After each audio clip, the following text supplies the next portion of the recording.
Chassol, vous connaissez? Artiste solaire, comme le définit Bertrand Burgala, le patron de Tricatel, Christophe Chassol est inclassable. Je fais exprès de dire que je suis musicien parce que, tu sais, le mot artiste, un peu en France, enfin, j'aime pas trop le mot artiste en fait. Mais musicien, c'est mon outil, tu vois, la musique, c'est mon outil pour être artiste, on va dire. Invité par le festival de jazz, Chassol utilise le monde qui l'entoure pour le mettre en musique.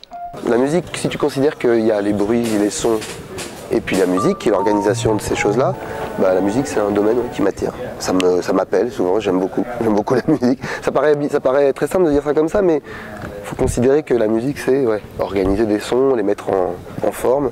Ça j'aime beaucoup. J'ai des classements comme ça qui correspondent à des couleurs, des senteurs, des mémoires. C'est des trucs assez proustiens, quoi, tu vois, où ça m'inspire beaucoup, quoi, d'aller fouiller dans ces tiroirs pour trouver les émotions qui sont liées à telle grille d'accords.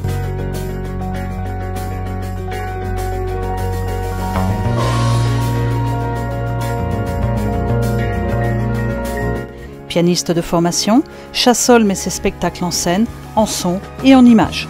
En gros, sur le truc sur l'image, moi je fais beaucoup de musique de film, donc je suis habitué à bosser sur la synchro, la synchronicité des images et de la musique. Et la réflexion, c'est qu'on n'a jamais vu d'image muette en fait. Ça n'existe pas. Tu vois ce que je veux dire? Ça n'existe jamais une image muette en fait. Même si tu coupes le son de ta télé, il y a le son environnant. Tout ce qu'on voit, on le voit accompagné de son, quoi, en fait. En revanche, tous les sons, on ne les voit pas accompagnés d'images.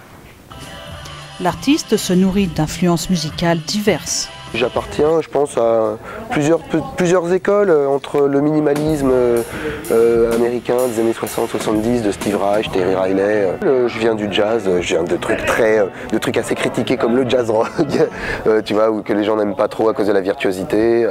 Je viens donc vachement du jazz, de la musique classique française, Ravel, Debussy, tout ça, c'est tout ce que j'écoute. Et puis les Russes qui étaient en France. Avec ses influences multiples, Chassol se range difficilement dans une catégorie. J'ai réalisé que je faisais de la pop, que j'étais dans le cadre de la pop. Je l'ai réalisé il y a 2 mois. Parce que j'ai fait un concert où les gens étaient debout et ça a vachement marché. Non, ouais, je fais de la pop, ça va, mais je fais pas de la pop. Mais je fais pas de la musique populaire, tu vois, je cherche pas spécialement à ce que ce soit facile. Je cherche pas à ce que ce soit facile du tout.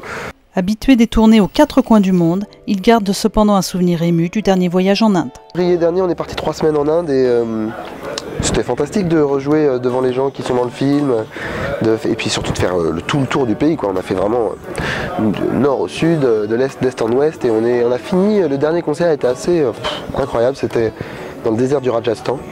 C'était pour le coup de public, là on a eu un public de hipsters indiens qu'on n'avait pas eu avant. Et là on était à 2 h du mat, au milieu du désert du Rajasthan, à 7 heures de route de la moindre ville, et au milieu des dunes, sous la pleine lune. Après Indiamour en 2013, il est venu présenter Big Sun au public québécois la semaine dernière. Moi j'ai envie qu'ils adorent, pas moi, mais j'ai envie qu'ils se délectent, quoi, du truc. J'ai envie qu'ils adorent regarder ça, qu'ils veuillent l'avoir chez eux, dans leur iPhone, et pour le regarder 1 milliard de fois en boucle, et qui s'en nourrissent, quoi. Nathalie Simon-Claire à Montréal, pour l'Outard de Libéré.